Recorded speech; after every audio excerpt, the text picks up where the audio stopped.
Budget के बारे में समाजसेवी डॉक्टर ओम प्रकाश अग्रवाल ने क्या कहा, सभी को सुनना चाहिए। मुंबई से सीईएन न्यूज चैनल के लिए वरिष्ठ पत्रकार कपिल देव खरवार की रिपोर्ट। भारत की वित्त मंत्री निर्मला सीतारमण ने चालू वर्ष 2025 का बजट 1 फरवरी को संसद सत्र के दूसरे दिन ही पेश कर दिया, जहां इस बजट को लेकर देश की सभी राजनीतिक पार्टियों के शीर्ष नेतृत्व ने असंतोष जाहिर किया है। वहीं सत्ताधारी पार्टी के छोटे बड़े सभी नेताओं ने इस बजट की सराहना की है। इसी परिप्रेक्ष्य में हमारे न्यूज चैनल के निदेशक राज पांडे ने चेंबूर के वरिष्ठ समाजसेवी डॉक्टर ओम प्रकाश अग्रवाल से उनके निवास स्थान पर खास बातचीत की है। वैसे हम अपने चैनल के दर्शकों को बता दें कि डॉक्टर ओम प्रकाश अग्रवाल किसी परिचय के मोहताज नहीं है। इन्होंने जबलपुर से MBA, BSc, MA, LLB के अलावा मेडिकल होम्योपैथिक डिप्लोमा की डिग्री हासिल करने के बाद साल 1971 में मुंबई आए। तब से अब तक डॉक्टर साहब मुंबई के होकर रह गए।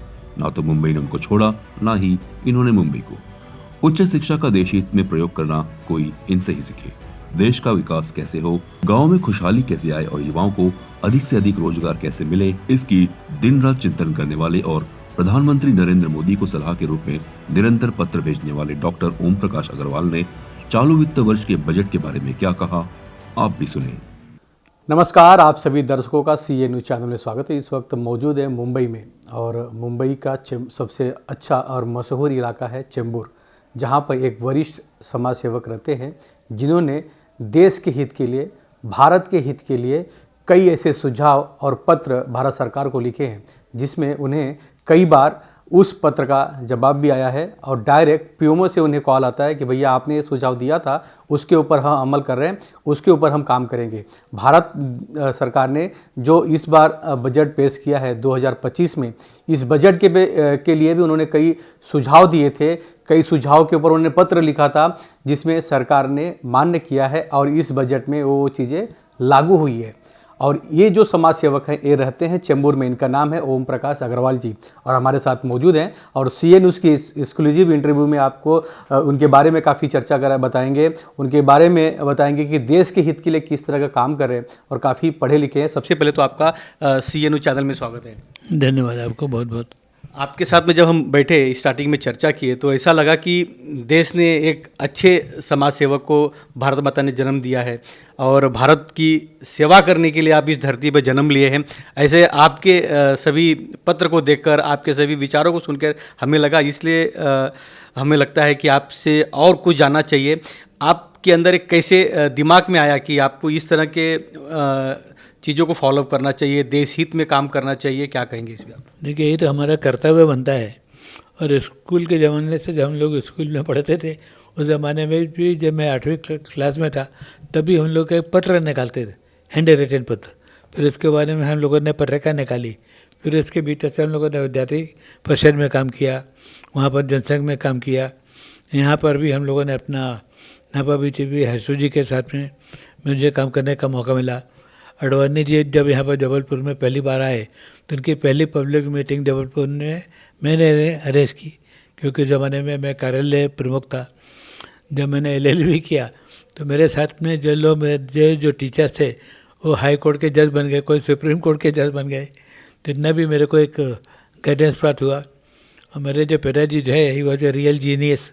उन्होंने कहा कि नहीं बेटा, कुछ तो भी ऐसा करो कि पैसा कमाना हमारा उद्देश्य नहीं होना चाहिए, समाज सेवा हमारा उद्देश्य पहले होना चाहिए। तो काफ़ी इसके भीतर से उनका मेरे को मार्गदर्शन मिला और सभी लोगों का, पूरे सामाजिक संस्थाओं का काफ़ी मेरे को सपोर्ट मिला।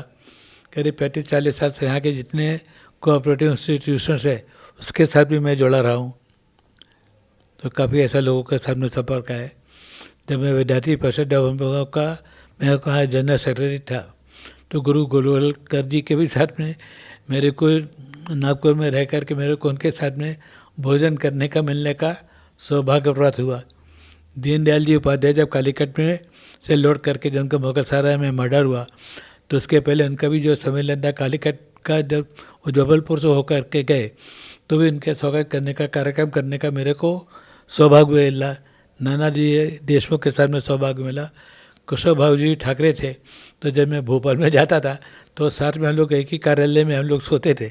हम लोगों के बिस्तर भी आजू बाजू में लगते थे। तो काफ़ी ऐसे लोगों के साथ में काम करने का सौभाग्य मिला है। चलिए मैं आपको बता दूं कि ओम प्रकाश अग्रवाल जी को हम कई दिनों से सर्च कर रहे थे, क्योंकि कुछ समाज सेवक, कुछ पत्रकार, कपिल खरवार जी के ऐसे लोगों के माध्यम से हमें पता चला कि चेंबूर में एक ऐसी शख्सियत रहते हैं जो भारत सरकार के हर एक चीज़ में उनका हिस्सा है, यानी वो देश के प्रति अपना सुझाव देते हैं और देश का जो प्रधानमंत्री है या प्रधानमंत्री कार्यालय है, पीएमओ कार्यालय है, वहाँ से इनके सुझाव को एक्सेप्ट किया जाता है और उसके ऊपर भारत सरकार अमल कर रही है। इन सब चीज़ों पे भी चर्चा करेंगे ओम प्रकाश अग्रवाल जी से। और हम ढूंढते ढूंढते ओम प्रकाश अग्रवाल जी के घर पे आ गए और आज CNU चैनल के माध्यम से आपको उनसे रूबरू करा रहे हैं। कई और भी सवाल जवाब है, उनसे ओम प्रकाश अग्रवाल से चर्चा करेंगे। सबसे पहले तो अभी हम देखें कि आपको पीएमओ कार्यालय से फ़ोन आया था, क्या बात क्या हुआ, किस मसले पे हुआ? जैसा कि उनके बहुत से उनके जितने भी मैं भेजता हूँ तो काफ़ी सब से उसके भीतर से उनके रिप्लाई आते हैं हर मामले में कि आपके भीतर से हम लोग विचार कर रहे हैं। तो सबके एक्नॉलेजमेंट है कि उन्होंने कौन सी चीज़ें कहाँ पर भेजी है, चाहे बांग्लादेश को हो या अपने सुरक्षा को लेकर के हो या अपने मान लीजिए अपने ये अपना जो चल रहा है वेयर हाउसिंग वगैरह को लो, एग्रीकल्चर से रिलेटेड हो, इनकम टैक्स वगैरह से रिलेटेड हो, तो ऐसे सारी चीज़ें। अच्छा, हमने ये भी सुना था कि आप अटल बिहारी वाजपेयी जी के भी साथ काम किए थे, लाल कृष्ण आडवाणी जी के साथ किए थे, उन्हें भी कई सुझाव आपने दिया। क्योंकि देखिए जब मैं अपने जबलपुर में था तो मैं वहाँ का जो है मैं कार्यालय प्रमुख था, तो उसके भीतर से पहला प्रादेशिक जनसंघ का जो सम्मेलन था वो जबलपुर में हुआ। वो जो जबलपुर में हुआ तो उसकी व्यवस्था मेरे पास थी। उस व्यवस्था के भीतर से अटल जी ने अपने उसको अटेंड किया, तो उस टाइम से अटल जी ने मेरे को बहुत उन्होंने लाइक किया। आपको सामने देख के बोलना है। अच्छा, अब आपसे जानेंगे कि भारत सरकार ने यानी वित्त मंत्री जी ने जो कल बजट पेश किया है सांसद में, उसको लेकर आपने कई सुझाव दिए थे, आपने पत्र लिखा था कि ये पॉइंट लीजिए, ये चीज़ें लीजिए, इससे देश का प्रगति होगा, इससे लोगों का पैसा बचेगा, इससे छोटे वर्ग के गरीब जो लोग हैं उनको काफ़ी सहूलियत मिलेगी। ये सब चीज़ों पे आपने पत्र लिखा था, क्या पूरा मामला है? उसके सब प्रमाण है मेरे पास में, जो कि उन्होंने जो उनके जो पत्र है इसके भीतर तो एक तो मैंने उनको सजेस्ट किया था कि जो इनकम टैक्स की जो लिमिट है वो 10 लाख की होना चाहिए। गवर्नमेंट ने उसको 10 लाख की जगह उसको 12 लाख अप्रूव किए। दूसरा ये है कि जो इनकम टैक्स के भीतर से बहुत सी जो कॉम्प्लेक्सिटीज़ है, कहीं TDS है, कहीं TS है, कहीं उसके भीतर से सरचार्ज है, तो कहीं लीवी है, तो कहीं ये सब जो चीज़ें है, मैंने तो बोला कि आप जितना पैसा गवर्नमेंट के पास आता है उससे गवर्नमेंट को वापस करने में जाता है, तो अल्टीमेटली जो उसका बेनिफिट तो गवर्नमेंट को तो कुछ मिलता नहीं। तो ये जितना ये फालतू जो चीज़ें, जो कचरा जो जमा हो गया है किसी कारणवश, तो उस कचरे को निकालना चाहिए।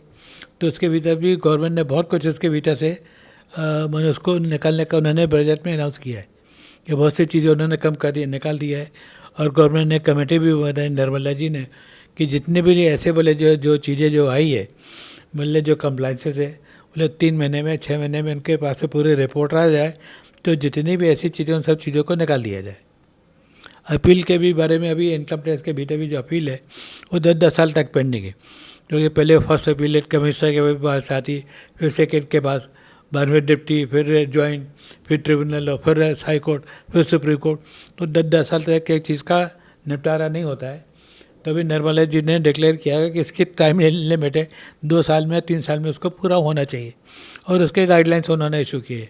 और जिन लोगों के भी पास में जो है जितने एक उन्होंने लिमिट फिक्स की, जितना लोगों के भीतर से जो पैसा निकलता है उसको बोले माफ़ कर दिया जाए। तो बोले फालतू जो फाइलें जो जमा हो गई है पिछले सालों में, वो बोले पूरा उसका कचरा साफ हो जाए। एक उन्होंने लिमिट रखी 10,000 की। अभी और भी वो लोग उसके भीतर से अपना कर रहे हैं, जैसे सब चीज़ों का जल्दी निपटारा हो। और उसके भीतर से जन से विश्वास जो उनका चला है, उस स्कीम को उन्होंने एक्सटेंड किया है। अच्छा, इस बजट से देश के लोगों को क्या फ़ायदा है, सरकार को क्या फ़ायदा है, देश की विकास के लिए कितना अहम ये बजट माना जा रहा है, क्या कहेंगे इस पर आप? देखिए, बहुत अच्छा है, क्योंकि पहली बार हिंदुस्तान में ऐसा बजट बना है जो इंडिजिनस है, यानी जो कि हमारे भारत की जो भी रिक्वायरमेंट्स हैं, हमारी ज़रूरतों को समझ करके उन्होंने बजट बनाया है। कि ये रेवेन्यू ओरिएंटेड बजट नहीं, एक भी गवर्नमेंट ने एक भी नया टैक्स नहीं लगाया है, बल्कि टैक्सेस को जो कमती किया कंप्लाइंसेस को कम्प्लीट किया है तो ओवरऑल तो हमारे को फ़ायदा होने वाला है। तो और यह है कि ये पहली बार जो है, नहीं तो जो गवर्नमेंट के भीतर से जो बजट बनते थे उस टाइम के भीतर से बहुत से लोग जो है वो लोग शेडो लोग एनजीओ खड़ा करते थे और उसके माध्यम से रिप्रेजेंट करते थे कि हमारे को ये कंसेशन चाहिए, ये चाहिए, वो चाहिए, और वो जो बना करके इसके बेसिस के भीतर से गवर्नमेंट को बजट को इनडायरेक्टली वो लोग अपना इन्फ्लुएंस करते थे। अभी इस बार जो पूरे जो बजट में वो सारे वो जो पूरा प्रोसीजर वो निकल गई।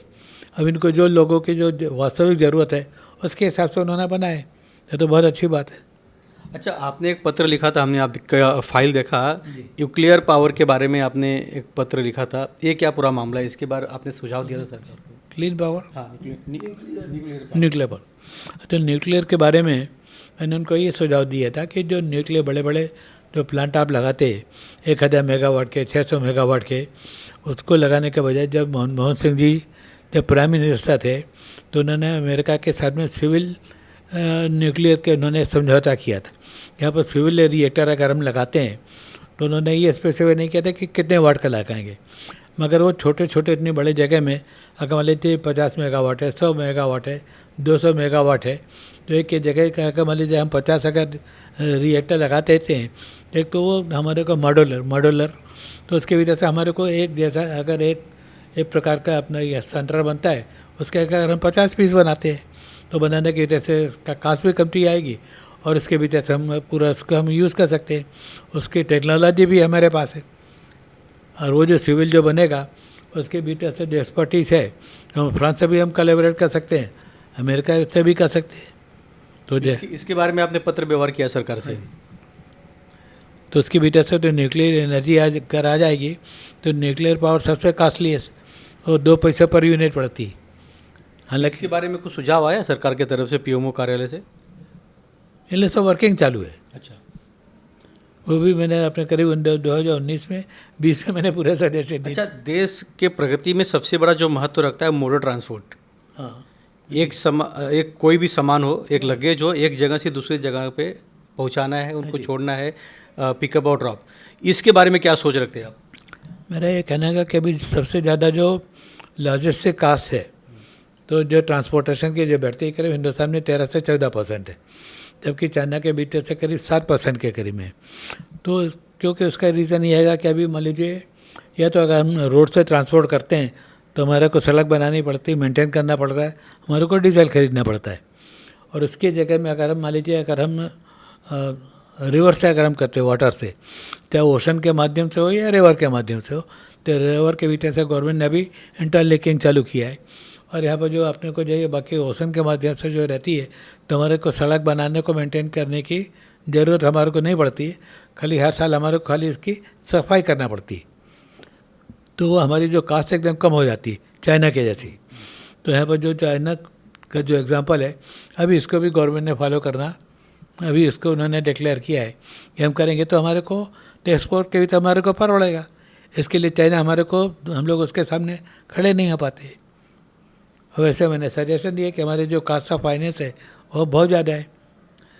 जापान के भीतर से 0.5% रेट ऑफ इंटरेस्ट है, हिंदुस्तान में 10 से 15%, 20% रेट ऑफ इंटरेस्ट है, तो उसके भीतर से हम उनके सामने कहाँ खड़े हो सकते हैं। अच्छा, भारत देश में हर किसी को ऑक्सीजन चाहिए जिंदा रहने के लिए, लेकिन हर कोई पेड़ लगाना नहीं चाहता, या उनको पेड़ लगाना है, पौधे लगाना है ऑक्सीजन के लिए या पर्यावरण को बचाने के लिए, तो हर एक इंसान को एक पेड़ लगाना चाहिए और उसका पालन पोषण करना चाहिए ताकि उनको और उनके घर के परिवार को ऑक्सीजन मिल सके, शुद्ध वातावरण मिल सके, शुद्ध हवा मिल सके।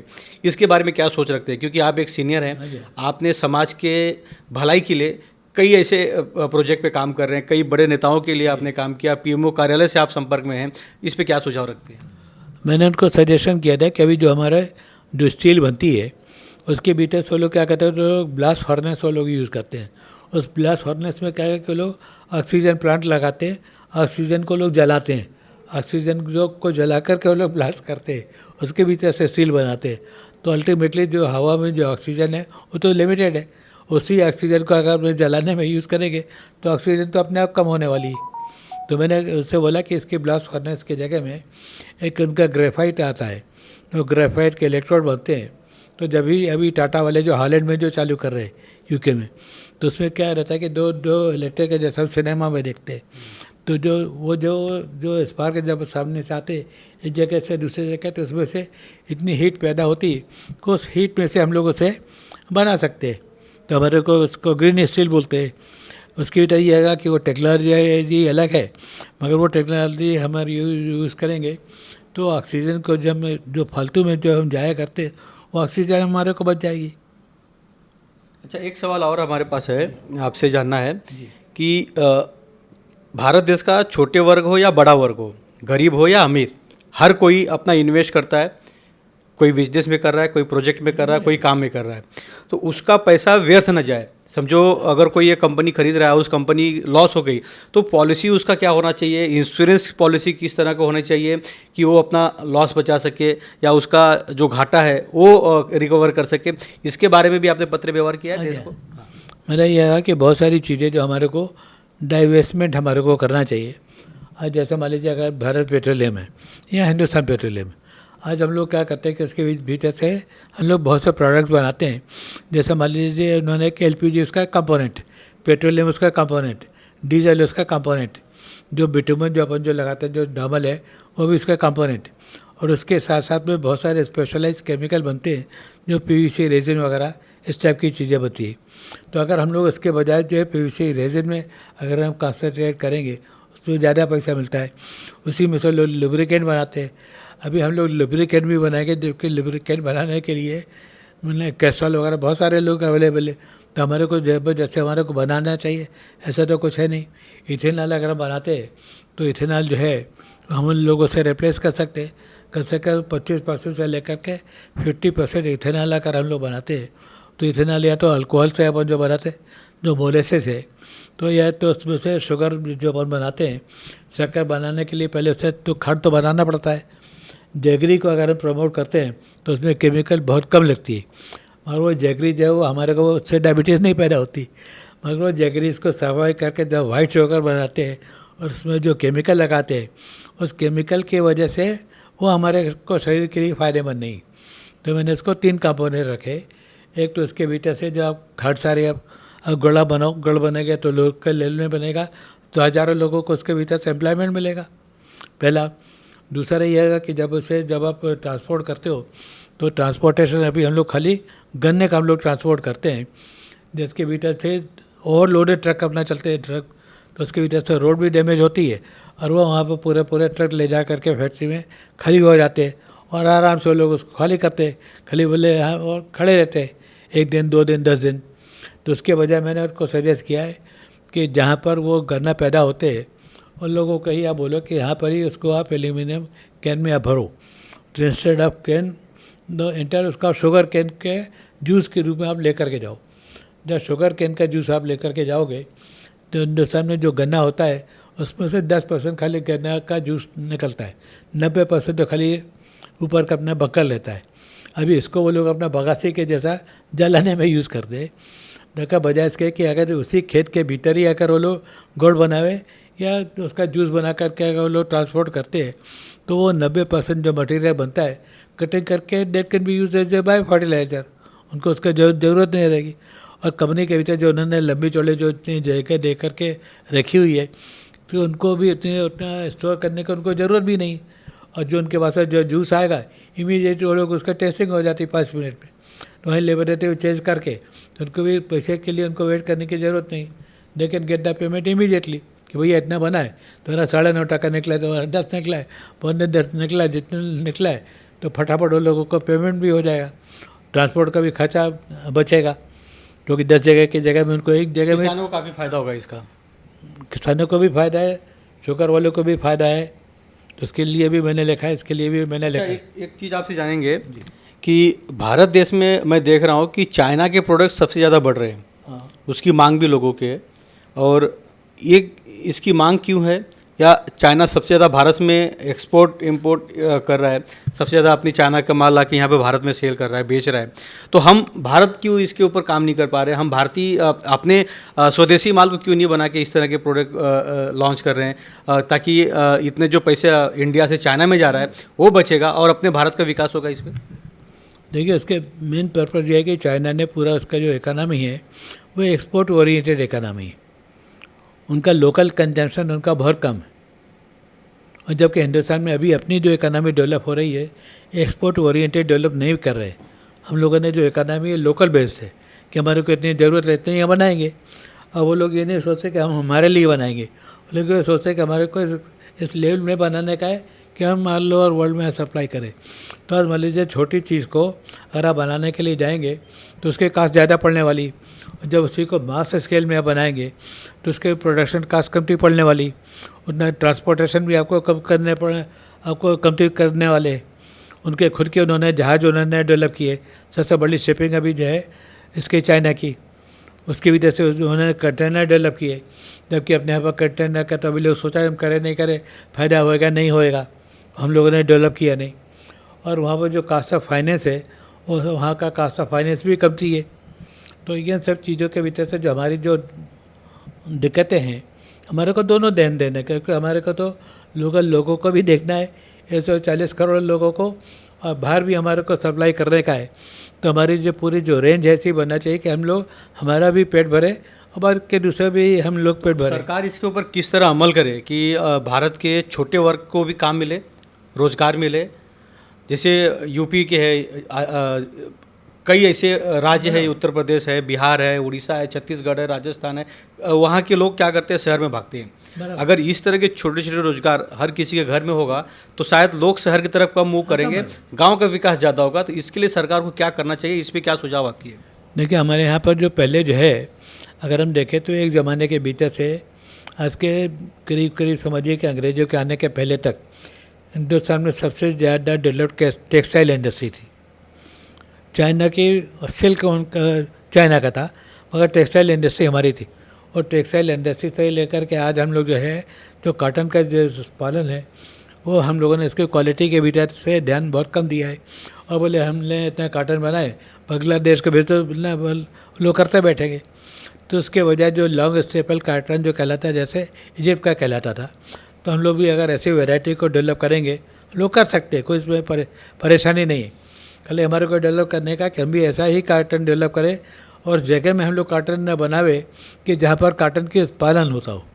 अभी हम लोग जो कॉटन एक जगह में होता है, मिल दूसरी जगह में लगती, बिकता तीसरी जगह में, तो सब जगह भीतर से ट्रांसपोर्टेशन कास्ट बढ़ा जाती। और वहाँ पर जो उसके बजाय अगर हम लोकल अगर हम करने के लिए जावे कि यहाँ पर कॉटन बनता है, यहाँ पर हम उसको टेक्सटाइल को उद्योग हम यहाँ पर डेवलप करेंगे, अच्छे में अच्छे मशीनें लगाएंगे, जो मशीन कोई ज़रूरी नहीं कि अपने कोई यूरोप से भी आवे, उसी के टक्कर की मशीन है ताइवान में, कोरिया में, वो लोग भी बनाते हैं। और वो लोग उस टेक्नोलॉजी को अगर हम अपनाएंगे और उसके साथ साथ में ये आएगा कि उसके रिलेटेड जो डायमंड है तो उसके अलग अलग उसकी जो वेराइटी, हमारे को उसके क्वालिटी के बीटा हमारे को कंट्रोल करना पड़ेगा। क्योंकि हमारे यहाँ पर एक इसका उद्योग से था, दूसरा बिहार में नील का उद्योग था, तो जो कि अपना नेचुरल डाइंग है, तो नेचुरल ड्राइंग के उसको भी हम लोगों ने बंद कर दिया। गोंद का बहुत बड़ा व्यापार था किसी ज़माने, उसको भी हम लोगों ने बंद कर दिए। तो धीरे धीरे जो हमारे हिंदुस्तान के भीतर से कि एक ज़माने के भीतर से पूरे वर्ल्ड की जो इकोनॉमी है उसमें करीब 30-35% उसके भीतर से इंडिया का कंट्रीब्यूशन था और 30-35% के करीब में चाइना का कंट्रीब्यूशन था। बाकी जो बचता था उसके भीतर बाकी सारे लोग इंक्लूड होते थे। आज हमारे को ऐसा होगा कि हमारे कंट्रीब्यूशन हमारे कम होता जा रहा है, तो उसके भीतर हमारे को ध्यान देना चाहिए।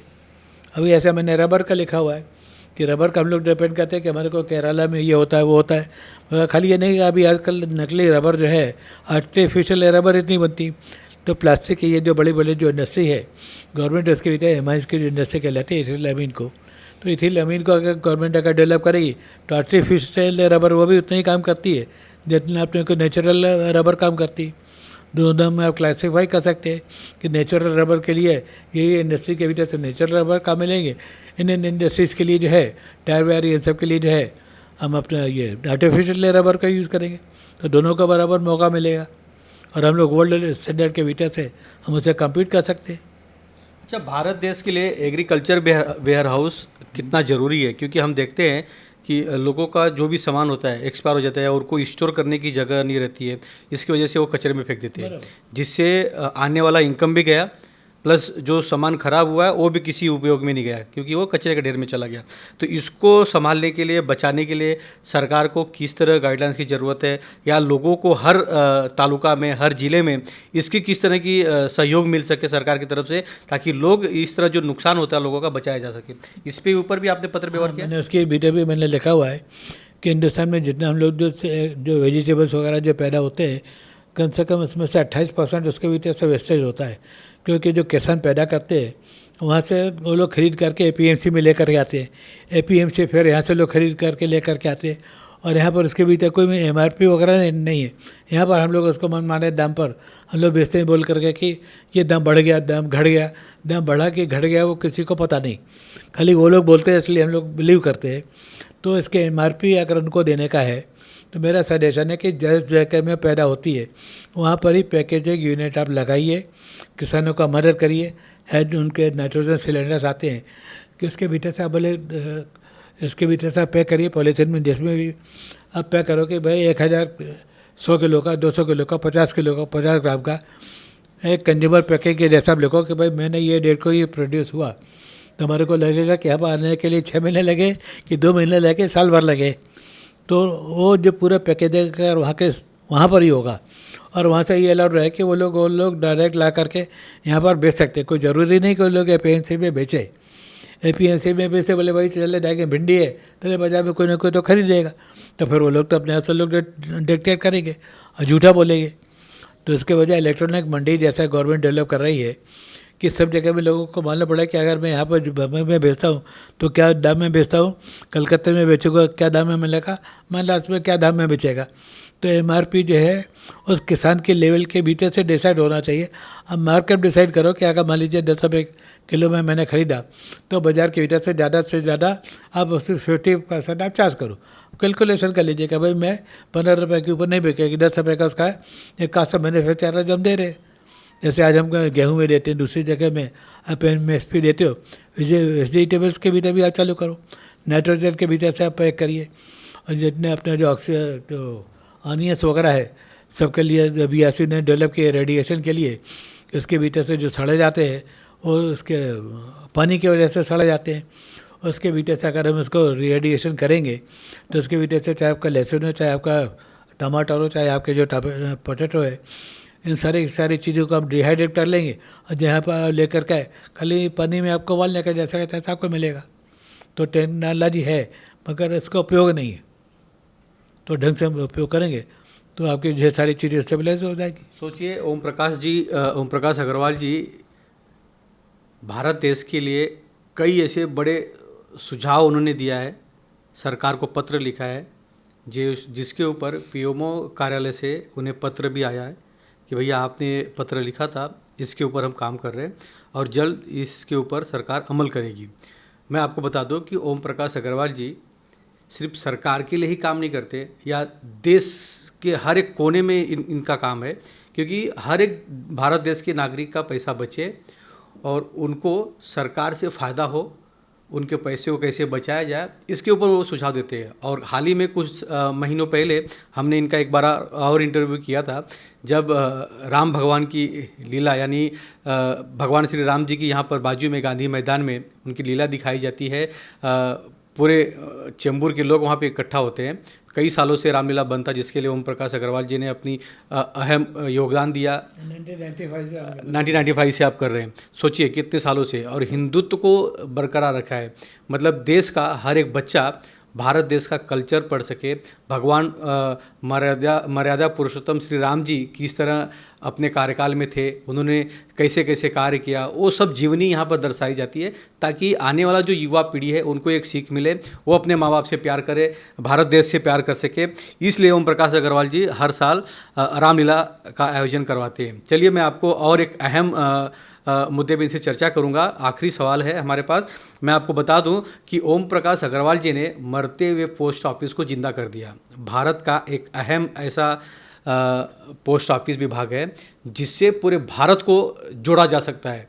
एक चिट्ठी को कहीं पहुंचाना है तो पोस्ट ऑफिस, एक पार्सल को कहीं पहुंचाना है तो पोस्ट ऑफिस, पोस्ट ऑफिस को लोग समझ रहे थे कि अब पोस्ट ऑफिस भारत का ख़त्म हो जाएगा, क्योंकि जिस तरह व्हाट्सअप नई नई टेक्नोलॉजी आ गई है, फ़ोन आ गया है, तो लोगों का डायरेक्ट एक दूसरे से कांटेक्ट हो जाता है, तो लोगों ने पोस्ट ऑफिस की तरफ जाना बंद कर दिया था। लेकिन ओम प्रकाश अग्रवाल जी ने भारत सरकार को पत्र लिखा, इसके ऊपर सुझाव दिया और फिर पोस्ट ऑफिस पिकअप पकड़ लिया, और पोस्ट ऑफिस आज की डेट में भारत देश में काफ़ी अच्छा बिजनेस कर रहा है, और लोग पोस्ट ऑफिस खुद जाके लाइन लगा के अपने पार्सल को भेजते हैं, अपने सामान को भेजते हैं, और अपने पैसे को सुरक्षित रखने के लिए पोस्ट ऑफिस में जमा करते हैं। क्या कहेंगे, आपने भारत सरकार को पोस्ट ऑफिस को जिंदा करने के लिए फिर से अपील? पहले मैंने ऐसा बोला कि पोस्ट ऑफिस को उसे पोस्ट ऑफिस बैंक के रूप में उसे रिकॉग्नाइज किया जाए, बैंक के जैसा।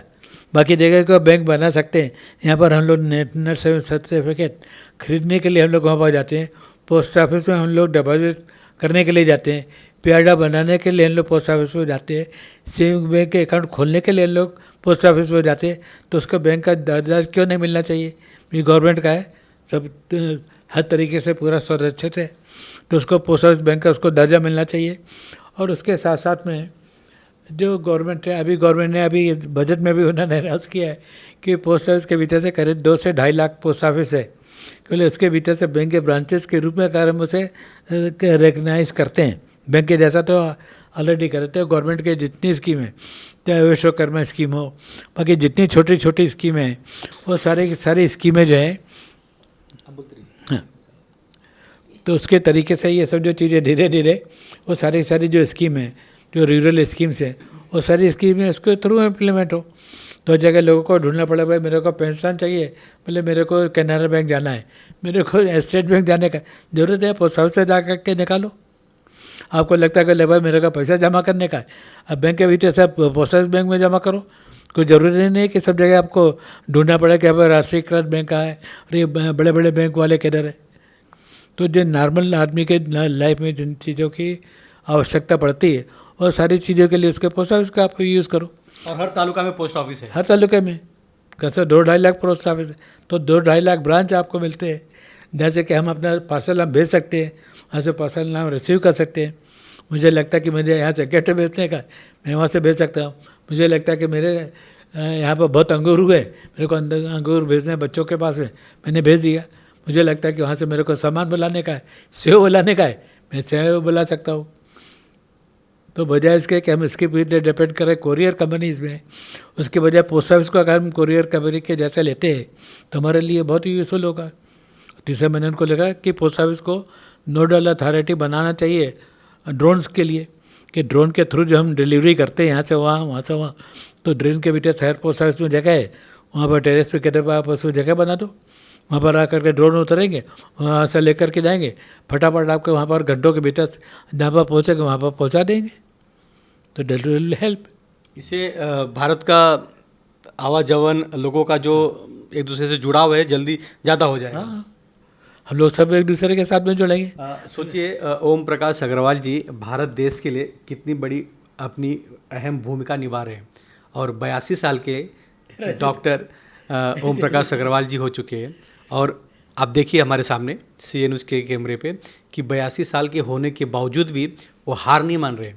हर रोज़ देश के बारे में सोचते हैं, हर रोज़ देश के हित में एक पत्र सरकार को लिखते हैं, हर रोज़ उसका फॉलोअप करते हैं, और फिर PMO कार्यालय से इसका फॉलोअप का जवाब इनको मिलता है। आपने देखा भारत सरकार के वित्त मंत्री निर्मला सीतारमण जी ने जो बजट भारत सरकार को दिया है या भारतवासियों को दिया है, उस मसले पर हमने ओम प्रकाश अग्रवाल जी से चर्चा किया। उन्होंने अपना पूरा सुझाव दिया है। आप सभी को कैसा लगा, CA न्यूज़ के दर्शकों को कैसा लगा, उसके बारे में आप सुझाव दे सकते हैं, कमेंट कर सकते हैं। लेकिन मैं आपको बता दूं कि ओम प्रकाश अग्रवाल जी देश हित में कई ऐसे बड़े मुद्दों पर देश हित में पत्र लिखते हैं, सरकार को सुझाव देते हैं, और सरकार के तरफ से इस सुझाव को एक्सेप्ट किया जाता है, उसके ऊपर अमल किया जाता है। हम CA न्यूज़ चैनल माध्यम से भारत सरकार से, PMO से अपील करते हैं कि ओम प्रकाश अग्रवाल जी को अपने एडवाइजरी बोर्ड में शामिल करें, ताकि देश हित में कई बड़े फैसले लिए जा सके, कई बड़े फैसलों पर सरकार काम कर सके और इस मसले पर, इस फैसले पर काम करने के लिए सरकार को काफ़ी इजी होगा, देश हित में काम होगा और ओम प्रकाश जी और अपनी जो अनुभव है देश हित में रख सकेंगे, देश कल्याण में रख सकेंगे, देश के विकास के लिए रख सकेंगे। तो इस तरह का अपील हम भारत सरकार से करते हैं। अब देखना यह है कि भारत सरकार कब तक हमारी अपील को मान्य करती है। कैमरामैन प्रवीण के साथ राज पांडे, CNN न्यूज़, मुंबई।